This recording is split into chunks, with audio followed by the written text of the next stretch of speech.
আজকে দেখাবো দুধ পুলি পিঠা। প্রথমে এলাচ, দারচিনি, তেজপাতার পরিমাণ মতো চিনি দিয়ে দুধ ঘন করে জাল করে একপাশে রেখে দিয়েছি।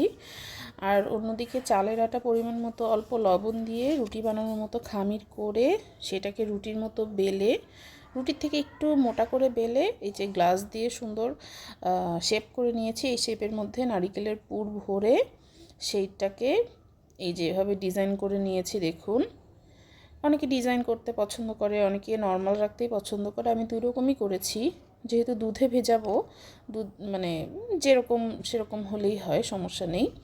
তো নারিকেলের খামিরটা করার জন্য, নারিকেলের পুরটা তৈরি করার জন্য নারিকেলের সঙ্গে আখের গুড় নিয়েছিলাম আমি।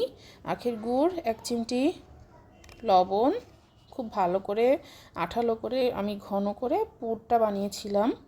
এরপরে এটাকে আমি ভেজে নিচ্ছি। হালকা একটা ভাজা দিয়ে এই যে দুধের মধ্যে মিশিয়ে দিয়েছি, সাথে সাথেই ভেজে আর রেস্টে রাখি নেই, সাথে সাথেই আমি দুধের মধ্যে মিশিয়ে দিচ্ছি। তাহলে খুব সুন্দরভাবে পিঠাটা নরম হবে, 1 ঘন্টা পরেই সার্ভ করা যাবে। আমি এটা 1 ঘন্টা পরেই খেয়েছিলাম এবং খুব সুস্বাদু হয়েছিল মাশাল্লাহ। তো অনেকে আছে যে দুধ পুলি পছন্দ করে, অনেকে আছে ভাজা পুলি পছন্দ করে। তো যারা ভাজা পুলি খেতে পছন্দ করে তাদের জন্য আলাদা কিচ্ছু করতে হবে না, শুধু এই পুলি পিঠাটাকে একটু কড়া করে ভাজতে হবে, তাহলেই হয়ে যাবে ভাজা পুলি পিঠা।